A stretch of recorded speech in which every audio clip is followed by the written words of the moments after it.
Hello, everybody. What's going on? Thank you for joining us today for our maybe last of the semester episode of Halftime on the Hudson. We're coming here live to you this time, and it should be a good one. I'm Connor Kirkpat. Obviously, I'm joined by, you know who it is, the usuals. Matt Spirio, of course. Zach Musso. Yeah, you know well. We got the nameplates here, and we're just going to jump right into things. We got a couple things to talk about today.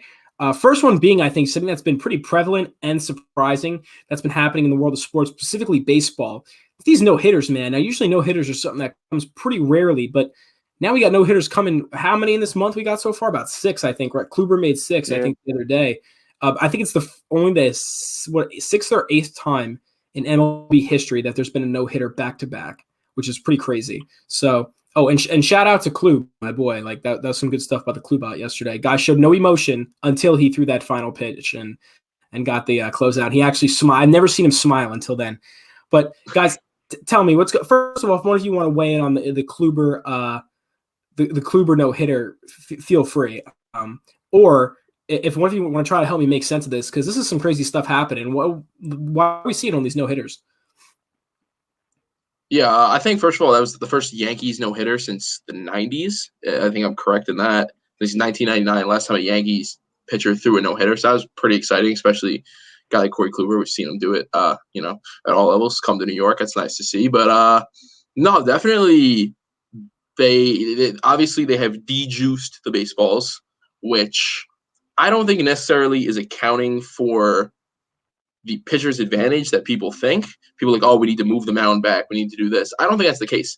I think a lot of hitters were accustomed to the juiced baseballs and this kind of home run strikeout mentality, which we had seen over the last couple of years. Suddenly you de-juice the baseballs, and guys who were trying to hit those same kind of balls out of the park aren't doing so anymore. So I think it's less of an advantage for pitchers and more so that batters need to adjust because the ball's not the same as it used to be. Yeah, I'll agree with you there. I know I've seen a lot of people talking about that, how first Rob Manfred kind of ruined the game by making the balls juiced, and now he's ruining the game somewhat by de-juicing the balls. Now it's become a lot harder for a batter. And I think I agree with you there that it's not necessarily that it's not fair. I think it's just that batters need to readjust to the fact that they're not going to yak it out of the park on every swing. But yeah, it certainly made the game a little bit more interesting. But I kind of like it. I like this little bit more of a low. We don't need a home run every time. Home runs are fun, but you don't need a home run every game, because once home runs happen every game, it becomes less special. It's like having Christmas every day. It's not Christmas if it's happening every day. It's not special. Yeah. So yeah. Yeah. I think the other problems here with the no hitter. Well, first of all, I think it's interesting in the no hitters in that as the 6 no hitters, only 3 teams have been no hit. The Indians have been no hit twice. The Mariners have been no hit twice, and the Rangers have been no hit twice. And the other problems that are coming out of no hitter is 9.2% of at bats people are striking out this year, which is a modern record. And the home run rate is obviously dramatically decreased from last year. So the batting average right now, average across league wide, is 230, which is the lowest it's ever been in the modern era. So there's the 2 things with the deadened ball that are helping the pitchers, is you see a lot of things fly out to the warning track. And their whole thing about deadening the ball was to get more hits back in baseball and more situational things. And it seems that with the deadened ball, the exact opposite has happened. Yeah, for sure. That's a really interesting point you bring up, actually, about how it's the 3 teams are the ones that are getting no hit. Who was you say? The Marlins, the Rangers, and the Mariners. The Mariners, Indians, and Rangers. Yeah. Mariners, Indians, Rangers. Yeah, that's super interesting, and that could just be, again, I mean, that those teams aren't really talented whatsoever. So that could have an effect on it. Really, they're not really the best teams in the league. So they're all really young. Exactly. Yeah. They're still teams that let's put it this way: if any team's gonna get no hit, they'd probably be in that category. And obviously, they have gotten no hit. But if you were to go before the season and say what is their potential, you could see that happening. Maybe, I think, because they're probably in the bottom half of the league. Let's just put it that way. Yeah, not to say they're not going to be good in the next few years, but they're just on the bottom half of the league. But super interesting stuff for sure, I think, yeah. And I'm happy to see, as a Yankee fan, happy to see Klubot get that the other day, as I mentioned. And having that be the first Yankees no-hitter of the century makes it that much more special. Also, what made it so special, in my opinion, is just how poetic baseball is, because not only last year, I mean, Kluber stepped out after the first inning because he had shoulder issues, never pitched again for the Rangers. Now he's in the Yankees. Not only that, but it was random bobblehead night at the stadium, and they were giving out Corey Kluber bobbleheads could you get any more poetic than that? Then the man throws a no-hitter on you. That might be the biggest like flex I've ever seen in sports is that the other team is giving out your bobblehead and then you proceed to freaking destroy them and not let them get a single hit and put a no-hitter on them. That's some good stuff. Yeah, I didn't even know that till I'm scrolling through Instagram earlier and I see on Connor's page he's like, oh, it's bobblehead, Corey Kluber bobblehead, and I had no idea. That is pretty awesome. It's good to see that. Yeah, definitely a special thing. That's what I'm saying. I mean, imagine. Listen, if I was a fan at the game, then if I was a Yankee fan went to that game, I would definitely get one of those bobbleheads and have him sign it. That's got to be so special. That's the coolest thing to me. It's the biggest flex, but. Good stuff. Yeah, good stuff for these no-hitting pitchers. It's always great to see this kind of stuff happen. It's really special when it happens so many times. Definitely, for sure. Now, another thing that's been happening a lot, been talked about a lot in the world of sports, it just happened these past few days, has been the NBA play-in tournament. So one of the best games, I think, of the tournament happened the other night, Warriors-Lakers. Some good stuff. Guys, what did you think of that game? I don't know if you guys were able to watch it or not, but tell me what you thought about that matchup. The King is back. Oh, we got a LeBron. Oh my God, we got a LeBron. He flopped. Get out of here. He flopped. The King showing back out with that shot. I couldn't shoot. Get out of here. The King's back, going on the title run. I think did some poetic justice you're talking about. LeBron hitting that shot over Steph Curry after we talk about how Steph Curry can bucket, and then Steph gets switched onto LeBron and hits that shot. But no, I actually think like. The interesting thing about the play-in is the first half was about as bad as the Lakers could have played offense. And for them to still come away with the win against a team like Steph Curry, they're not going to see a guy like Steph Curry again in the playoffs. I think that was a big step, and they got themselves on a favorable side of the bracket. But I think the play-in so far has been a big success. They got Warriors, Lakers, and then Spurs, Grizzlies was also a hell of a game yesterday with the Grizzlies pulling away late. So I think it's been fun. Grizzlies, Warriors tomorrow is going to be a good game too. Yeah, I think that game has a ton of potential. That should be a really fun game. And I think you're right that the fact that Braun not only knocked that shot, but made it past the Warriors with Steph being as hot as he is, that MVP-ness. Matt, you're shaking your head. Tell me, how do you feel about that situation with Steph? I'm going to approach this from a couple different angles here. First of all, if you know anything about me, I try to keep my emotions in check when it comes to sports. I hate LeBron James. I will never agree with LeBron James. I will never get behind LeBron James. And that's on me. I own that. I love the Warriors. I love to see them play. I love Steph Curry, watching them play basketball. That hurt last night. It was tough. LeBron, I could see 3 rims. I just aimed for the middle one. And, as far as I'm concerned, we're playing the MVP. This is all LeBron building his own narrative, as he often does. And, applying all the attention to himself when he says that he doesn't care. Fine. From the emotional perspective, hurt. From the perspective of the NBA, this was an incredible success. We got in the East, we got an extra game out of LaMelo Ball. We normally would have seen that in the playoffs. I'm sure they love that. Jason Tatum drops 50 points, and now Boston's in the playoff. That's awesome. Good for the NBA. I'm sure they would have loved to have Zion here in the West instead of a team like maybe San Antonio. But I'm sure next year there'll be room for the Pelicans to be one of the top 10 teams in the West. So in terms of that, great success for the NBA. From a basketball perspective, what I saw of the Lakers and Warriors last night proved that I think both of those teams at a 7 and potential 8 seed for Golden State are incredibly, incredibly dangerous. Those two of the best players in basketball went toe-to-toe. I've seen comparisons all morning to Magic Johnson and Larry Bird out of Steph Curry and LeBron James. Maybe that's a little far-fetched, fine, but those two teams are incredibly dangerous, can beat anyone. And I think it's a testament to how good the West is and how wide open the West is. Whereas in the East, a lot of people are saying it'll probably be the Nets. Maybe a team like Philly or Milwaukee can knock them off. But in the West, it is a crapshoot of anyone could beat anyone, and they're all incredibly talented. And I think we saw from the 7 and 8 seed last night that that's completely true. Yeah, listen, first of all, I want to agree with your point on LeBron James. I'm not the biggest LeBron James fan. I think I'm going to agree with your point on him hamming it up. I'll say that. I think, first of all, he flopped a bit. Every NBA player flops, right? But he flopped a little bit. He was trying to get that flagrant from Draymond, trying to get Draymond out of the game. Zach, you're shaking your head as much as you want. But listen, he flopped so hard. Then, after the game, creating that narrative of, I saw 3 rims, man. I just shot for the middle one. Come on, dude. Really? You saw it fine. You wouldn't have switched the shit out of that if you didn't see it. So, listen, I think Yeah, LeBron was hamming it up. He's flopping, but I will agree. I think the West is so exciting, and I think the Warriors are a super dangerous team. If the Warriors go on to beat the Grizzlies, I think they have a chance of maybe beating the Jazz and moving forward a little bit more and being a dark horse and moving forward. They're a good basketball team. Yeah. We also got to feel bad here for the Phoenix Suns. They have their best season in a decade. They draw the 2 seed. They're the second best record in basketball, a game behind the first. And somehow the Los Angeles Lakers fall right in the bracket next to them. They got to play the Lakers, and it's the first time ever a 7 seed's been favored over a 2 seed. The Lakers aren't just favored; they're massive favorites too. But the Suns are veterans now with Chris Paul there. The veteran CP, best leader in basketball. That should be a fun series. Yeah, no, I'll agree with that. That should be a super fun series. I'm excited to see D-Book play in the playoffs. That should be fun. Yeah.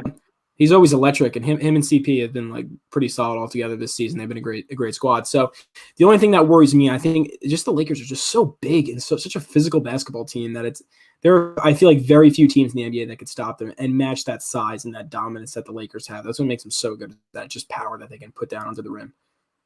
The other unfortunate thing is the Suns are a very young team led by Chris Paul, who also does not have a ton of deep playoff experience.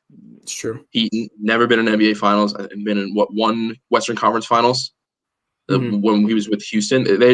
There's not, even from their quote unquote like veteran leader, there's not playoff experience, and now you're playing LeBron James. So it does not look good for Phoenix. Zach, you're 100% correct. Yeah. What we're talking about the NBA, I'll just throw a bold prediction out here, since you guys have come back to me if this goes really sideways, that the NBA Finals this year will feature the Los Angeles Lakers and the Milwaukee Bucks. Wow, I don't know about all that. See, I thought for a second you were going to go Philadelphia 76ers. I was like, I can see that. I think the Sixers have a legitimate shot to dethrone the Nets. I feel like just because their size. I like the Bucks matchup against the Nets better. Yeah. Ooh. That should be a matter. What do you think about that? Yeah. I think a lot of people are looking at Miami versus Milwaukee and like, oh, the Heat are going to beat them again. I don't think they will this time. I think Milwaukee's is good there, but I don't think anyone's beating the Nets in the East. I really, really don't.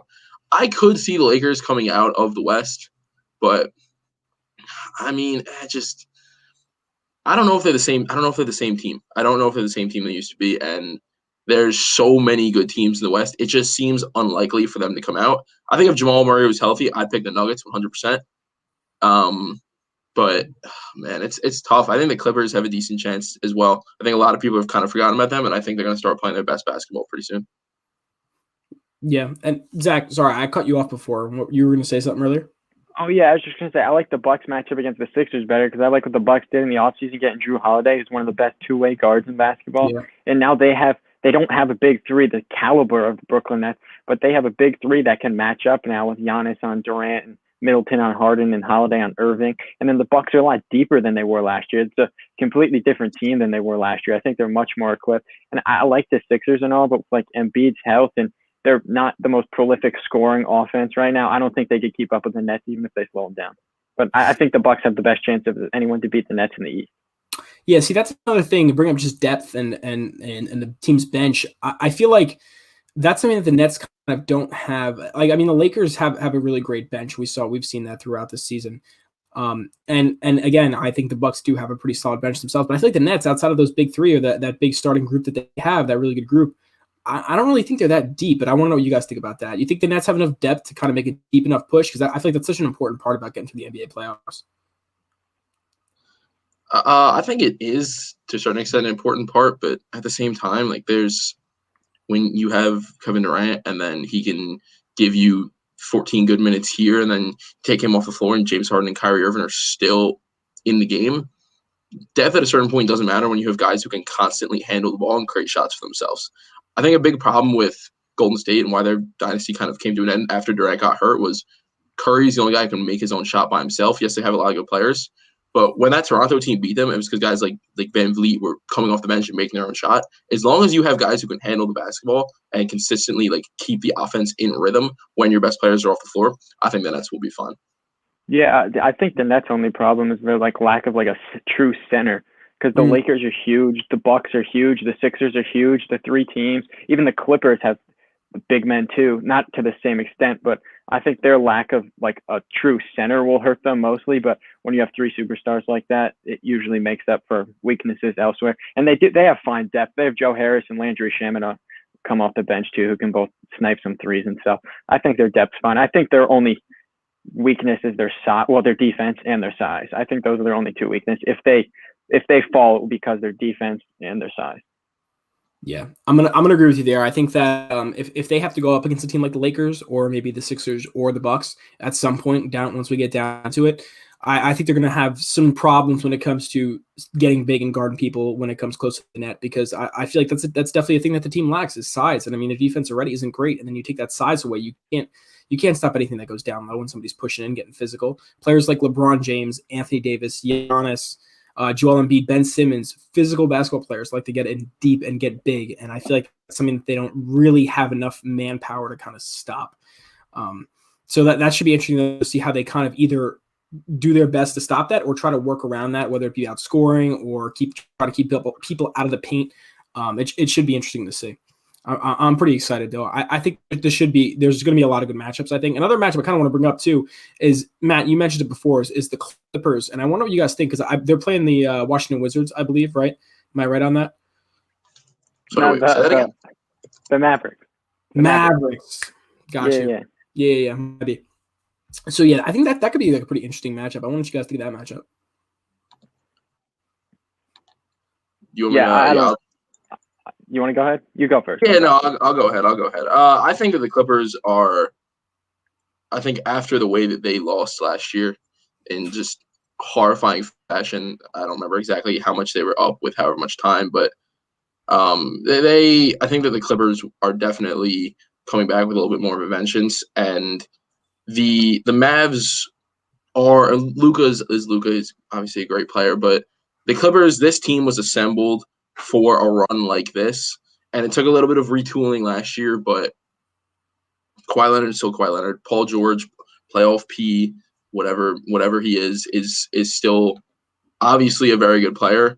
And I don't know. I think that the Clippers are built for a run like this time of year in a different way than the Mavs, who had a great regular season. It's all in good fun, but it feels like the right time for the Clippers. It really does, in how wide open the West is.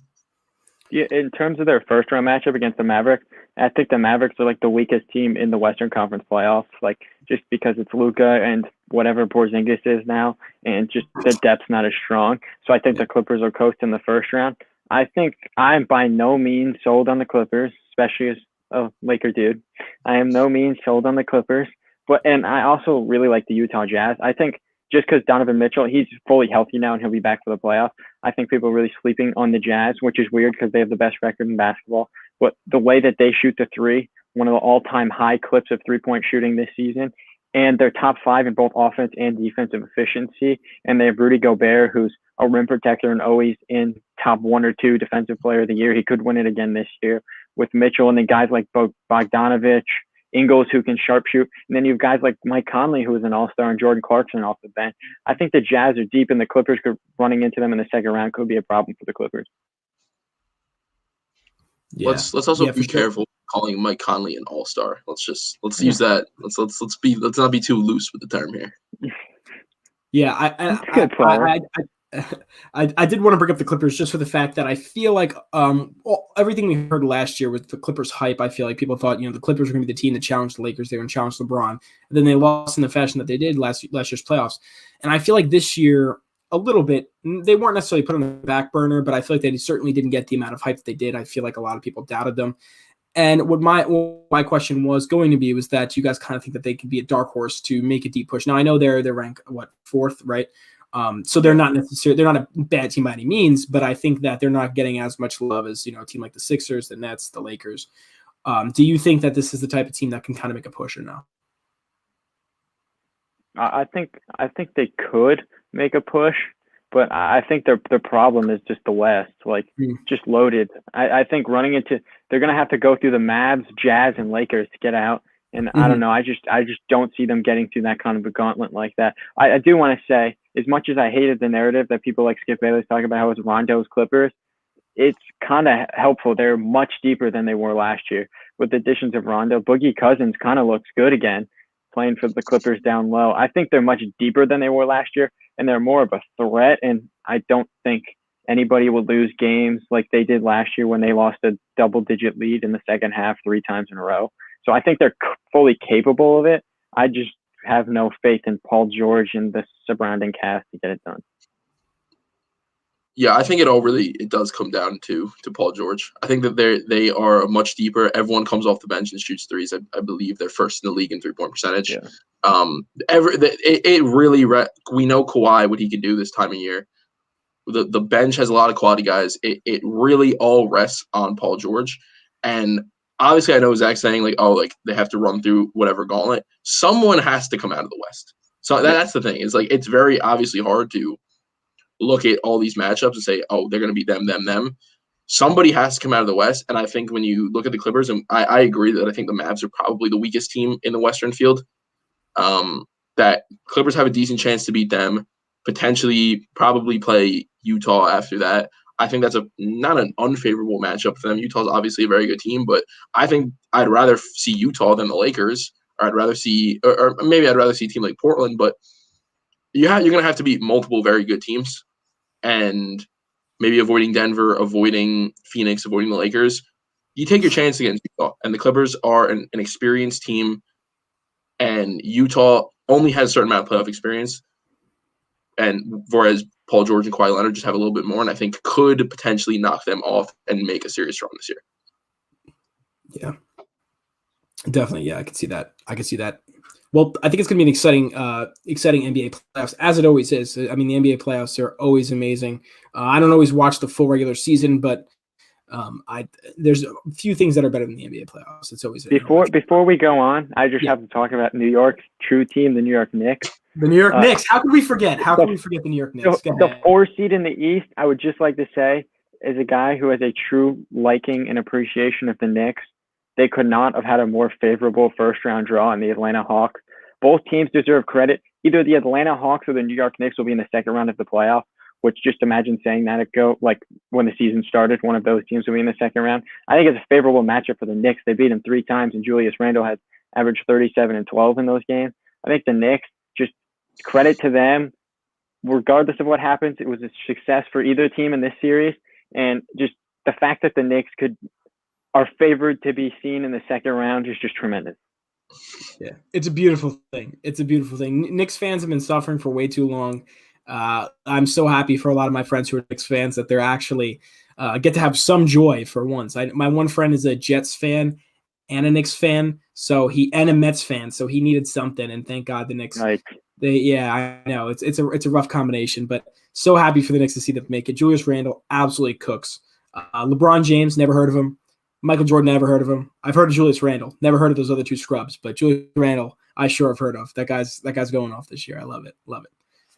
But I think let's take the time now before, Zach, I was about to Matt, you good, bro? Oh, I'm chilling, yeah. All right. So before I was about to move forward, Zach, before you mentioned the Knicks, I was about to move forward because I want to talk about the NFL. Their schedule just released last week. And I mean, it's got me excited for football. I want football to come back already. It's only May, but I want to see these guys hit the field, especially after, the draft happened about a month ago or so. So yeah, I'm super excited to see the NFL happen and the NFL start and the schedule, and fans are going to be back, 17 games, whole lot of things are happening. Tell me, is there any key matchups or any teams that you think have a rougher time about it? Teams that have way too much of an easy time this season? Go for it. Tell me what's going on. Yeah, I have my personal this is my team of the year that I'm excited to see. They have a great matchup week 1, the Carolina Panthers. I've never considered myself a fan of the Panthers. I've never once been like, oh, I really hope the Panthers win this game. I like Sam Darnold, always have. I'm glad to see him out. Week 1 against the Jets. Sam Darnold against the Jets is awesome. I think that the Matt Rule, Joe Brady, they're building something special. All those picks on defense, and somehow their offense still looks great. Christian McCaffrey, you reunite Darnold and Robbie Anderson. DJ Moore ready to step in and be your number 2 receiver. I love Terrence Marshall, who they drafted out of LSU to be their third guy. You lose Curtis Samuel, that hurts, but replace him with Terrence Marshall. The Panthers, I think, are The NFC South, not a great division outside of Tampa. I think New Orleans takes a huge step back. Atlanta doesn't look like they're building much of anything there. Kyle Pitts is a fine pick, but only going to progress your franchise so far. I think the Panthers have a legit shot to make the playoffs, and I'm excited to see them week 1 against the Jets. I think it's awesome. I don't know what you guys think. Yeah, I'm going to agree with you there because I'll tell you what, last season, I actually kind of like the Panthers going in the last season, and that was before they had all the pieces they got now. I like their head coach. I like Matt Rule. I like that they got Sam Darnold. I think he's a good quarterback. A lot of people were crapping on him because he was in a terrible situation with the New York Jets under one of the worst head coaches maybe ever in Adam Gase, a garbage coach. I think Sam Darnold got way too much of the blame, and I'm really excited to see him get a fresh start. I think he'll have a lot of success there. I think the Panthers have a young, aggressive, energetic defense. Guys like Jeremy Chin come to mind, Derek Brown. They got a good squad over there. I'm really excited for the Panthers. I think they might give that division a run for its money. Matt, what do you think? Yeah. Zach, what do you think? Yeah, I in terms of the Carolina Panthers, I mean, Sam Darnold went from no skill players to all the skill players you can really need. I mean, it's not like an overly like star-studded skill group, but it doesn't need to be. I mean, Robbie Anderson and DJ Moore are two guys who both had 1,000-yard receiving years. I mean, Christian McCaffrey, Terrence Marshall. I mean, I don't know what more you could really need. And I do think that you're right, they're in position with the Jameis Winston or Taysom Hill with the Saints. They're going to take a step back. The Falcons have no defense. The Buccaneers are going to be at the top, but 7 teams make the playoffs in the NFC. I don't see why the Carolina Panthers can't be one. I mean, if you look at those highlights, everyone's seen the highlights of that play Sam Darnold made against the Colts and the play he made against the 49ers, and everyone was like, if Mahomes did this, he'd be everywhere. I mean, Sam Darnold, he's 23 years old. He's 6 months older than Joe Burrow, or 6 months younger than Joe Burrow. And everyone also forgets the offensive coordinator in Carolina is Joe Brady, right? And he was the LSU's offensive coordinator when Joe Burrow took off and won a championship. I don't see why the Panthers can't make the playoffs this year and build forward. Sam Darnold's an awesome young talent. Tap into it, and the Panthers could go somewhere. Yeah, I completely agree with that. I don't think they're going to be able to overtake the Bucs, but listen, I don't know if I'd be fully surprised if they split games with them. If they manage to pull away with a win, it's going to be interesting to see. I think the Buccaneers are pretty much going to come back at the same strength that they were. Essentially, the Buccaneers season is going to lie on whether or not the defense can play at the same level that they did in that playoff run, because that defense is absolutely filthy, absolutely disgusting. The offense, I mean, it's solid, it's good. I mean, Brady plays the way he needs to, but the thing that really pushed the Buccaneers over the top in the playoffs was that defense, because there was a couple games where Brady looked shaky, the offense looked shaky, they weren't the best, and that defense, man, that defense just makes it easy. When you have a defense that good, it's easy to score. It's easy to score on the offensive side of the field. So it's going to be good stuff. Speaking of that, the Buccaneers, I believe, actually have one of the easiest ranked schedules, which that's rough, all things considered, because they just won the Super Bowl. You give the best team, or what some people may consider the best team, the easiest schedule, odds are they're probably going to make the playoffs again, probably going to win the division. It's not – I don't want to say it's not fair, because it's just luck of the draw, whatever you get matched up with the next season. But, yeah, looks like they're probably going to move on again this year. One thing on strength of schedule, I hate when we talk about strength of schedule every year, because in the last 18 years, 16 times the team who finished fourth the previous year won their division the next year. So I just do not like strength. They're Tampa Bay Buccaneers. If you gave them the hardest schedule, they'd probably lose like 3 games because they just stupid loaded. I mean, they brought back all 22 starters. So whatever there, but like, I just don't like strength of schedule. I just think it's such a silly argument. Also, guys, how are we talking this much about the Bucs and not talking about Buccaneers Patriots? I believe that's week. Was that week 4? I think that game is. Yeah, week 4. That you will see that game all over your Twitter feed and your Instagram feed and whatever social media you have. You will see it everywhere for weeks, and it is going to be a media fest. And we're never going to hear the end of it. As much as you may hate Tom Brady or Bill Belichick, or maybe you love both of them, the NFL is just clamoring to get that game on television. And that is, anytime you look up the NFL schedule draw, you're going to see that at the top of the list every single time. Yeah. That's going to be a great game. And regardless of the score of the game, after the final whistle, when Brady and Bill meet at midfield, we're going to see that picture for the rest of our lives. So just get ready for this. And the cheapest ticket is like $1,200. Insane. Yeah. No. Yeah, no, speaking of the price of a ticket, I think the Raiders opening day against the Baltimore Ravens is like $1,300 or $1,400 opening day at Allegiant Stadium. I think it's a Monday night game. ridiculous. Yeah. It's crazy. Not obviously, hopefully not every game's going to be like that, but insane. And that should be a tough loss for the Raiders. Yeah, I've been looking at some games to go to. Been looking at some games to go to. One that really excites me, and I think it's going to be just an awesome environment, is the Giants-Eagles. I believe it's the end of November. Oh, yeah. After the way that the Eagles kind of dogged the Giants week 17, decided, we're going to put Nate Sutherfield on the field, and then midway through the draft, the Giants, you want Devontae Smith? No, we're not going to let you have him. I mean that there's so much riding up to this Giants-Eagles game. I think that is a great. I mean, obviously they play twice, but the first one being the end of November. Those are going to be some highly contested games. I'm sure the NFC East will be tight. I don't see anyone pulling away or really falling out of it. So those are going to be some exciting games to watch, especially there's just a lot of rivalry building up to it, more than usual.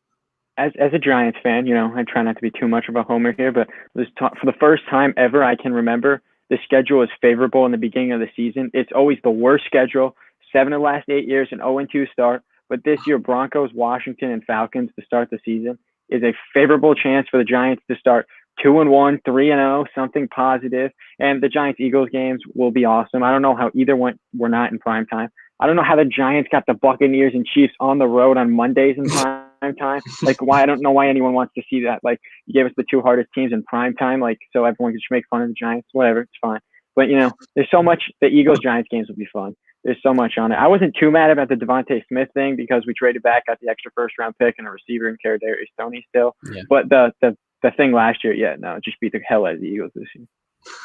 Yeah, I don't like a little bit of slander against the Broncos there. I'll try to look past that, saying we had an easy draw. I'm doing everything I can to get in MetLife Stadium that day, though. I want to see my Broncos live in action. Listen, that's what I don't mean. That could be the loss. That could be the loss. Dude, Raiders are coming to MetLife too. I think I might have to go check it out this year. We're going to go up against the boys in blue. It's going to be good stuff. There's two other teams. I think the city of LA is going to be a fun football town this year. Yeah. With the Chargers and the Rams. The Chargers are so under-talked about. Justin Herbert, sneaky MVP contender because a lot of second-year quarterbacks win the MVP. They are loaded on defense. They're so injured the last couple of years. They're Derwin James, Joey Bosa coming back. They're stars. And then the Rams are loaded with Matthew Stafford. They have like 700 receivers after signing and drafting a bajillion receivers, and their defense is loaded. The Rams and the Bucs could be that's a week 3 game too. Right before the Patriots play the Buccaneers, I think the Buccaneers are going to walk into the Rams, not Tom Brady going to be thinking about his old date with old Bill Belichick, and the Rams will lay a whooping on the Buccaneers. I think I was having this conversation the other day, Connor. I'm curious your thoughts here. I think a lot of people that I've talked to have said I think Tampa and Kansas City are still the favorites in their respective conference, which is fine. I'm curious what you guys think after those two, who are most likely to represent their conference in the Super Bowl come next February after Tampa and Kansas City. Zach, you want to start this one? This is actually a tough one. Sure. So in the AFC, I think it's the Bills. The Bills have the exact same team coming back, plus more help on the way. I think it's the Bills. If you're looking for another team in the AFC, the Cleveland Browns are loaded. I don't really buy into Baker Mayfield right now, getting them past Patrick Mahomes. Come on, don't do my boy like that. Come on. They're in different classes. But, like, if you gave me, like, an option outside of the Kansas City Chiefs, I'd take the Buffalo Bills anytime. And then in the NFC, I think it's the Rams. And if Aaron Rodgers stays with the Packers, I have no reason to believe they won't be awesome. Their offense is loaded and only got better this year. The narrative that they don't help Aaron Rodgers is just stupid. His offensive weapons are loaded. They have a great offensive line, great weapons, great running back. Their defense got better. I think the Packers, Rams are kind of in a league of their own there with the Bucs. I think it's kind of top heavy. I think there's like 5 teams I could really see making the Super Bowl. Yeah, there's a couple teams I like as well. I think Bills obviously are up there. I mean, I always like the Bills. I love Josh Allen. I love that squad over there. I'm a big fan of Baker Mayfield. I like the Cleveland Browns a lot. I really thought that they could have won last year and made it deep. Chad Henne. I know, against Chad Henne. I really thought they were going to win that game. They really should have won that game. But when Chad Henne stepped onto the field, that should have been their game. And it sucks they dropped the ball. But I think they're going to have a strong pushback this year. I think they're going to be really good. Another team I actually like, I don't know if they're going to really they're not going to make a push to the Super Bowl, but I think they're going to make the playoffs and do some good there. Miami Dolphins, I've always been chanting about the Miami Dolphins. Brian Flores is a great coach. I really like them a lot. If they could just figure out the quarterback situation there, because Tua, I'm not a huge fan of Tua. Ravens, of course, good team there. They got good stuff. I'm not a big fan of the Steelers. I don't like them, so I think the Ravens are probably going to overtake them, take that. Behind the Browns, of course. And then, I think those are kind of the teams that I think the Cardinals are another team that people kind of sleep on a little bit just because of how good that division is. They got the 49ers over there. They got the Seahawks. They have, obviously, the Rams, who I think the Rams are probably my favorite team because last year I had them as my dark horse to make a deep push just because of how solid their defense was. And they went on to beat the Seahawks. And it eventually lost to, I believe it was the Packers, right, in the second round. But yeah, the Rams, the Cardinals, that's such a good division over there. I think those teams will be a lot of fun to watch too. I think, honestly, the season seems really wide open just because of how many good teams there are. It's not even like there are a ton of bad teams. There are a ton of really good football teams that I think could win on any given Sunday. So it's going to be a really fun season, I think. Yeah, there's two other teams I forgot about that I like a lot. Nobody would ever get me confused as a guy who likes Carson Wentz. I mean, I was a Giants fan. I didn't like the Eagles quarterback. I think the Indianapolis Colts are sneaky good. They're a team very similar. They're very similar to Matt's Broncos, that they seem a quarterback away from being a Super Bowl contender. And Carson Wentz has a chance to be that quarterback. With their defense is absurdly loaded. Their offensive line, they got all the skill weapons you need. Good running game. If Carson Wentz can revert back to not even his like MVP form season, but like the seasons after where he led them to the playoffs, if he can just stay out of like, I don't want to say game manager, stay out of the way, but if he can do that, the Colts can beat anyone in the AFC. And then talking about the Broncos too, because Matt loves the Broncos.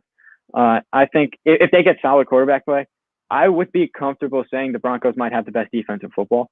With they're just loaded. Their secondary is stupid. They have so many skill players back there. Sure. And if Aaron Rodgers truly does get traded to Denver, I think the AFC is Denver, Kansas City. I don't think Aaron Rodgers is going to get traded.